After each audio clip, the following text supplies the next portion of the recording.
What if the Tower of Babel is in Canada? Part 2. I did a video on this previously where I talked more about the location of the Tower of Babel and why we think it might be there and how we came to that conclusion based on reading the Bible, on Scripture and what Scripture says about the location of the Tower of Babel. So if you haven't watched that, please go watch that one first. My friend just did a really great video on this topic and I wanted to share it here. This is her YouTube channel. I'll also link it in her TikTok version in the comments. She's got a lot of great detail in here and I wanted to touch on a few of the things she talked about and also add a little additional research that I have been doing. But I really recommend you go and watch this to get a better feel for what I'm talking about. So I always start my research first with the Bible, and then from there I'll also expand out and read some of the Apocrypha texts and see if there's anything additional in there, more information, more details. So this is from the book of Jasher, and you can see that it tells us that a third of the tower was swallowed up by the earth, a third was burned by fire, and another third is left to this day standing, and its circumference is 3 days walk. So it takes 3 days to walk around the base of what remains of the Tower of Babel. Per my last video, we think that the Tower of Babel might be at Banff National Park in Alberta, Canada.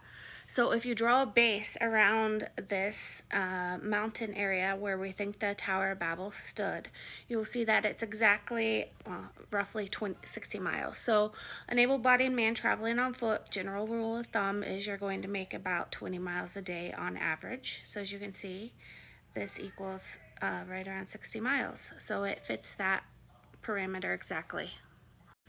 So the book of Jubilee says that they made the mortar that they built the tower out of bitumen that comes out of the sea from the fountains of water in the land of Shinar. So this is in Shinar.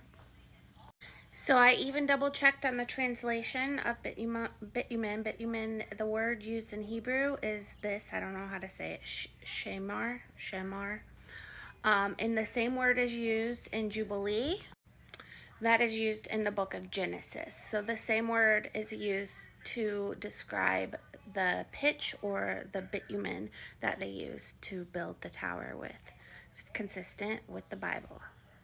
And what do you know? The largest producer of bitumen in the world is Alberta, Canada, which is where the Tower of Babel is located. In modern days, most of the oil is harvested further north than Banff National Park, so it's a couple hundred miles away. So I wanted to know if there used to possibly be locations closer to this, and there were places south. So anyway, there was oil wells and natural bitumen down south a little further in Glacier National Park. There was also, I found plenty of historical evidence of bitumen closer to the area we're at. I'll zoom in here and show you. So the little green dots here, these are natural petroleum wells in this area, and that's right at Banff National Park. So this is historically there were natural petroleum wells here that were tapped, and this whole region is actually known for the oil that is underneath in the rock. So I found that really interesting. In modern day, most of the production of oil in the sand, what's it called? The tar sands and the oil wells are further north. So you can see where the gold places are marked there. That's where the current day production is, the largest in the world. Banff National Park's a little further south in the corner there. But historically, there was a lot of oil produced there as well. So if you remember, it says that in Jubilee that the bitumen came out of the sea and from the fountains of water in the land of Shinar.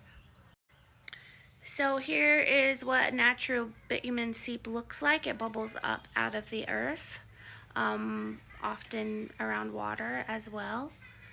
I'll move my head, but you see it kind of will bubble up and run. Some places it almost looks like a creek of tar running. There's a good one there. Pools of bitumen bubbling up. See how it bubbles up like that? Here's another good one. Can you see how that bubbles up? Just kind of how that describes there in that verse. I also want to show you real quick some clips of people hiking around the base of this mountain and the excessive amount of rubble found there. So it looks like a massive amounts of landslides, just extreme amounts of rubble and stone.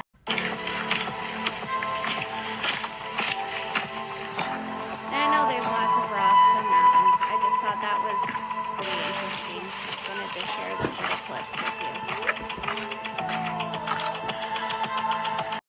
Anyway, that makes me wonder if when God destroyed it, you know, if that's some of the rubble that was left from the destruction of the tower. I'd love to hear your thoughts, what you think. Hit me up in the comments.